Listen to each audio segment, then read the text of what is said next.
Qual seria a relação de Lilith com o sangue humano? Olha, se você não sabe quem é Lilith, vai ficar complicado, mas assiste assim mesmo. Quem sabe dá pra entender alguma coisa, né? Então vamos lá. Vamos voltar no tempo da Babilônia, no reino da Babilônia, na era de bronze ali, onde existia toda uma mitologia em torno de culto a deuses, era politeísta a cultura. E existia certos seres que eram demonizados. E a gente tem Lamashtu. Lamashtu seria o que a gente chama hoje de um dos epítetos de Lilith. Quem era Lamashtu? Era esposa e irmã de Pazuzu, onde Pazuzu era o representante da fertilidade masculina e também responsável por fertilizar a terra para que as pessoas tivessem uma boa colheita. E era protetor também das crianças. E por que ele era protetor das crianças? Porque Lamashtu atacava crianças, atacava mulheres grávidas, recém-nascidos, e ela era conhecida como devoradora de crianças e bebedora de sangue humano. E também mãe de alguns seres malignos e trevosos da noite, seres noturnos. E era muito associada também a animais predadores perigosíssimos, de grande porte. Então a gente tem aí Pazuzu sendo utilizado para espantar Lamashtu, para proteção das crianças. Existia até confecção de amuletos para se colocar ali no quarto das mulheres grávidas e das crianças, no berço das crianças recém-nascidas, para justamente banir Lamashtu, que era a destruidora. Era o vento da destruição que destruía a colheita, plantações e bebia sangue de gente, matava todo mundo, entendeu? Era destruição. Já dentro da gnose luciferiana, nós temos Lilith ligada ao elemento terra, à carne, ao éter, ao sangue, que faz aí uma complementação perfeita com Lúcifer, que é aí no caso o elemento ar, o fogo e a sutileza do espírito, onde Lilith seria a parte densa e Lúcifer a parte mais sutil, mas Lilith aí ligada ao éter, que é, no caso, também o elemento sangue. E o elemento sangue, como o éter, a gente tem também um entendimento com a caixa, o elemento Akasha. E a gente lembra, claro, dos registros acásticos e tudo mais, porque o sangue carrega todas as informações, as impressões energéticas de alguém. E quando a gente coloca como o elemento do Akasha, a gente pode entender também que o homem é um elemental caído. E, através do seu sangue, é possível acessar este poder que advém de antes de sua queda, porque o homem sofreu sim a sua queda. E quando a gente vai acender a nossa consciência, nós podemos trabalhar através do elemento sangue também. E a gente pode fazer essa junção aí de Lúcifer e Lilith para se ter a quinta essência. E agora vamos nos aprimorar num epíteto de Lilith, Lilith Lailiu, que seria a mãe de sangue, a mãe das criaturas noturnas, dos não nascidos que atuam na noite, voando em busca de suas presas e que consomem sangue e carne. E claro, né, gente, que tem aí um sentido figurado na situação, né? Você não vai ver um vricolaca, que inclusive Lailiu é a mãe dos vricolacas, que inclusive deram origens aos vampiros que a gente conhece hoje da literatura europeia, né? E ela é também ligada à licantropia, à magia teriônica, e ligada ao que a gente concebe hoje, né, de vampiros e lobisomens, seres da noite, e ligada também a certos animais, né, como a coruja, ave de rapina, morcegos, e claro que você não vai ver por aí voando um vricolaca, então por isso que tem esse sentido figurado, tem essa questão da atuação deles no astral, a forma deles predarem alguém, é mais uma questão energética. Isso a gente está falando de vampirismo real, não vampirismo literário.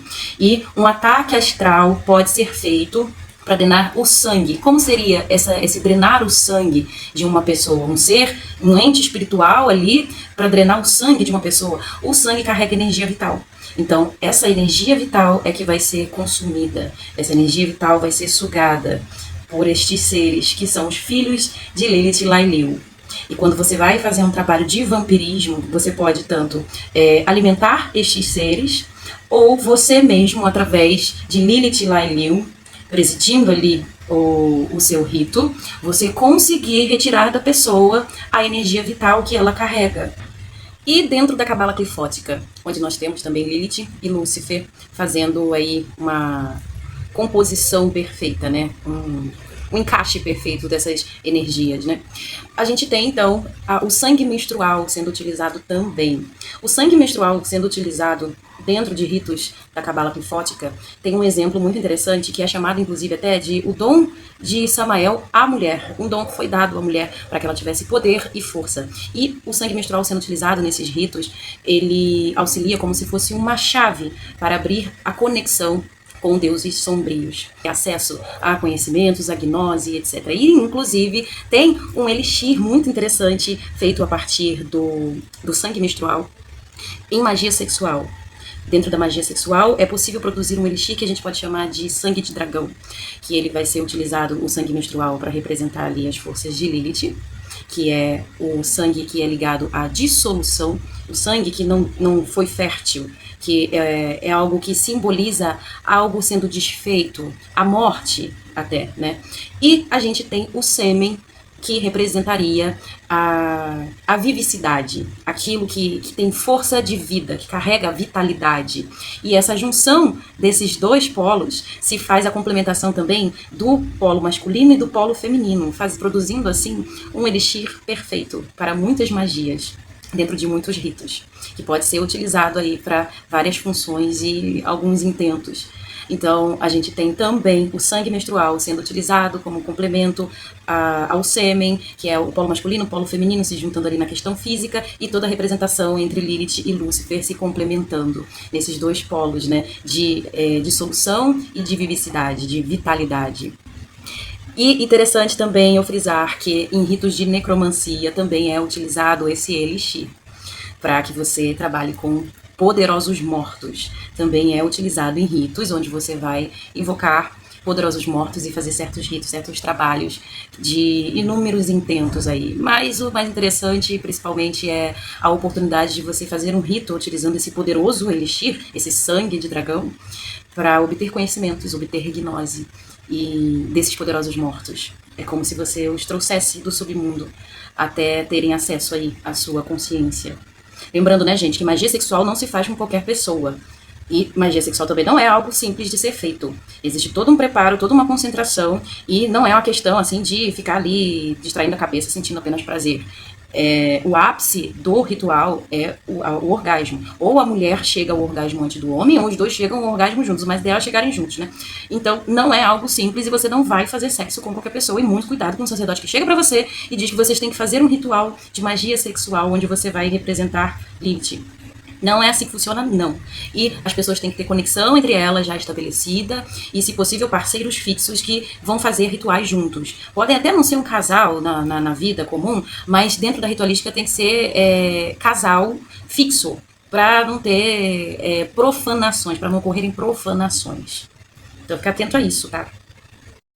E por último aqui, para fechar esses pontos que eu levantei, interessantíssimos sobre o uso do sangue relacionado a Lilith e ao culto a Lilith, não se esqueça que o seu sangue, o sangue do próprio cultista, ele tem um valor imensurável dentro do culto, porque é uma forma também de você não só consagrar o seu altar, a estátua, ativar sigilo de Lilith, mas de você fazer esta conexão. Enquanto, por exemplo, você ativa um sigilo de Lilith ali no seu altar para os seus ritos, você está fazendo uma ponte energética com a sua impressão energética, com o seu sangue, com o seu elemento de akasha, com o éter, e trazendo para si, para a sua consciência, a conexão, a energia, a manifestação de Lilith na sua vida. E é importante você entender quem é Lilith, entender sobre os seus epítetos, para que você preste um culto que seja afinizado aos seus intentos, aos seus objetivos no culto a Lilith.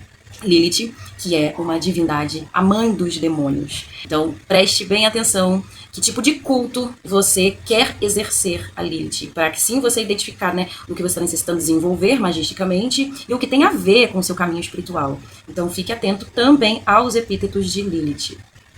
Se vocês quiserem que eu faça um vídeo falando só sobre Lilith, sobre os seus epítetos e sua história, etc., eu posso sim. Deixem aqui nos comentários esse pedido, que dependendo da quantidade de pedido eu até realizo esse desejo, porque falar de Lilith não é simples. Inclusive, é interessante que você assista o vídeo onde eu expliquei quem é Lúcifer, e depois quem é Satã, e em breve, quem sabe, quem é Lilith.